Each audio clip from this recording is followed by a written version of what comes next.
అసలే డెలివరీ అయిన తర్వాత మళ్ళీ తినలేము అని చెప్పి మీరు ఎప్పుడైనా విన్నారా? ఇది యూజువల్గా ప్రెగ్నెన్సీ 9th మంత్ వాళ్ళ దగ్గర నుంచి వినిపిస్తుంది. ఎందుకు అంటే పెద్దవాళ్ళు ఏం చెప్తారు, డెలివరీ తర్వాత పథ్యం చేయాలి, 4-5 నెలల వరకు ఏమీ తినకూడదు, ఓన్లీ పథ్యం ఆహారం మాత్రమే తీసుకోవాలని చెప్తారు. వాళ్ళు దీనికి ఈ కంగారుకి ఏం చేస్తారు అంటే 9th మంత్లో బాగా spicy foods, road side foods, మీకు బిర్యానీస్ తినాలనిపిస్తే లేట్ నైట్స్ బిర్యానీస్ తినటము, ఐస్ క్రీమ్స్, కూల్ డ్రింక్స్ తీసుకోవటము, మెయిన్గా రెడ్ మీట్ మటన్ ఎక్కువగా తీసుకోవటము, ఇలాంటివి చేస్తూ ఉంటారు. యూజువల్గా మనకు 9th మంత్లో ఏమవుతుంది, పొట్టంతా పెరగటం వల్ల పేగుల మీద ఒత్తిడి ఎక్కువ పడి డైజెషన్ ప్రాబ్లమ్స్ ఎక్కువగా ఉంటాయి. So digestion problems, acidity, bloating ఎక్కువగా ఉంటుంది.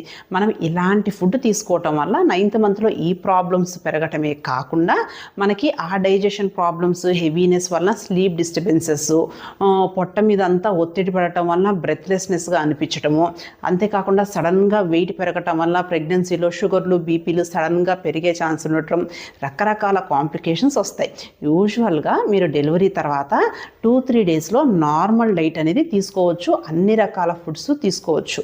కాబట్టి మీరు ప్రెగ్నెన్సీలోనే తీసుకోవాలి, డెలివరీ తర్వాత తినకూడదు అని చెప్పి 9th మంత్ ప్రెగ్నెన్సీలో మెయిన్గా ఇలాంటి హెవీ ఫుడ్స్ తీసుకోకండి. మెయిన్గా 9th మంత్ ప్రెగ్నెన్సీలో హెల్దీగా ఉండే ఫుడ్, ఫ్రెష్ ఫ్రూట్స్, వెజిటబుల్స్ ఎక్కువగా తేలిగ్గా అరిగే ఫుడ్ తీసుకోవటము, పెరుగు, మజ్జిగ రెగ్యులర్గా తీసుకోవటము, స్మాల్ ఫ్రీక్వెంట్ మీల్స్, కొంచెం ఫుడ్ ఎక్కువసార్లు తీసుకోవటము, ఇలాంటివి చేయాలి. అండ్ నైట్ మెయిన్గా లేట్ నైట్ తినొద్దు.